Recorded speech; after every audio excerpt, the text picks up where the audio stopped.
Hello and welcome to the Cubbears fan report for Friday the 13th, 2024. I appreciate you watching. I have not put anything up here for a few days because I went to Savannah, Georgia. Why would I go to Savannah, Georgia in the middle of a football season and a baseball season? There's no baseball or football that's relevant to my channel going on there. Well, let me tell you something. I am writing a book, a fictional book, about a vampire that lived in Savannah, Georgia during the Revolutionary War. So I figured I've never been to Savannah, I should go there. So I went there and did some research. If you look on my Facebook page under the name of Mark Bertman, I posted all kinds of pictures and history relevant to what I'm researching on my book. And if you're interested in reading a little bit about it, I'll be happy to send you a chapter. All you got to do is send me a message on Facebook. But let me talk about the Cubs and the Bears, because I'm a Chicago football and baseball fan. I don't care about the White Sox, I don't care about the Bulls, and I don't care about the Blackhawks or soccer or anything like that. I'm strictly Cubs and Bears. So I have my Cubs jersey over my Bears jersey because I have some things to report on both teams. The Cubs are still in the playoffs, but they're hanging on by a thread. But they just finished a tough run of games between the Yankees and the Dodgers, and they split those games, taking 2 out of 3 from the Dodgers in Los Angeles, which I thought was fairly impressive. And they got a little break in the schedule as they play the Colorado Rockies tonight. They are 5 games back now of the Mets, who have passed up the Braves. They are 1 game behind the Braves, and I guess actually 4 games behind the Braves, and the Braves are 1 game behind the Mets. So we got about 14 games left, and we pretty much got to win them all if we're going to remain in playoff contention. The Cubs have been hitting the ball, and that has surprised me. I didn't think they'd come out of Los Angeles with even a victory, and I'm hopeful they'll come out of Colorado with 3 victories because they're going to need to. Meanwhile, the Bears did win against Tennessee on Sunday, but it was on the strength of their defense. Caleb Williams was 14 of 29 for 93 yards. I felt like he was running for his life. The offensive line could have played a little better, but one of the key sacks that shows up on the highlights, I watched a film review by Chase Daniel, who does a really good job. And it looked like the Bears were trying to set up for a screen pass, and he didn't have time to complete or throw the ball away or do anything. But he still managed to not turn the ball over. And the emphasis is that Caleb Williams does not have to be a hero in order for the Bears to win. So without any turnovers, he kept the Bears in the game even though they fell behind 17-0.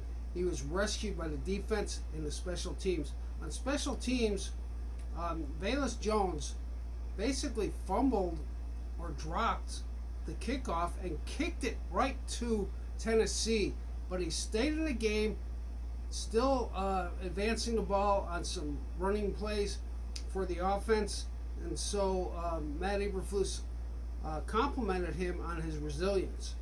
And the Bears found ways to win. That's the key. If you're going to be in the playoffs, you got to find ways to win. And the Bears play Houston on Sunday night, where you got 2 quarterbacks, one for Houston, who was great last year, and one for the Bears, who was not great on Sunday, but we still found a way to win.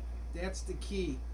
CJ Stroud will go up against the Bears. The Titans, or the Houston Texans, gave up a lot of points to Indianapolis, so I'm hopeful that they'll give up some points and won't put so much pressure, because Tennessee kind of surprised me. They played good defense, but the Bears will get a primetime opportunity against Houston. Now, Keenan Allen and Odunze are both listed as questionable. Odunze sprained his medial collateral ligament, and I sustained a medial collateral ligament when I was in high school, when a guy stepped on my leg playing softball. We used to play 16-inch softball there at Conant High School, and it led to me not having an anterior cruciate ligament at one point in time as I got older. But I still managed to play football. But the thing about the MCL is you can strain it, you can sprain it, you can weaken it, and it will continue to give out if you don't give it time to heal and build up its tension. So we'll see whether Odunze will be able to come back from that injury this week.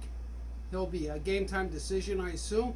And Keenan Allen's been struggling with this heel injury, but Chase Daniel thinks that Keenan Allen should have scored 3 touchdowns. He dropped one and was overthrown on a few other balls, and Caleb Williams' pass was deflected on another. The offensive line needs to do a better job, and hopefully they'll do a better job with Houston, but Houston has 2 really good defensive ends that may wreak havoc on the Bears, so it remains to be seen. So we'll see on Sunday night, and I'll report on it next week. And if you want any information about my vampire novel that I am writing, you'll say, well, who wants to read that? This is a sports channel. I have written 5 books. I just never got one published, so I decided to try my hand at vampires because people love vampires. I'm hoping. I got a nice reception there in Savannah, and I enjoyed my trip there. I wish I could go back. And if you go on my YouTube channel to other places, you will see some pictures I posted up there of a lot of movies that were filmed and a lot of ghosts that are haunting the city of Savannah. And I tend to add a vampire to that mix. This is the Cubbears Fan Report. I thank you for watching. Please like and subscribe. And if you don't like, leave a comment. It could be negative. Maybe you don't like what I've done with my beard here. A lot of people don't. Well, I don't care. I like it. I got rid of the gray hair. See, I had all gray hair here, and it's gone.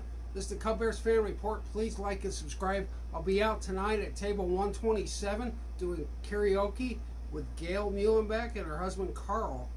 And if you don't come out and join me, they're going to have to listen to me sing all night. And you know what I always say, the more you drink, the better I sound. So come on out and support my sponsors. Also support Robinhood Brewery, who I have pictured in my photo montage. And because I sure did miss the microbrewed beer. The beer's good in Savannah. I only had a few beers, but I did miss the chocolate stout. So Dustin will serve up a really good beer for you. Go over there, stop by, have a drink, talk to Dustin, or talk to me if I'm there. This is the Cubbears Fan Report. Thank you for watching. Please like and subscribe.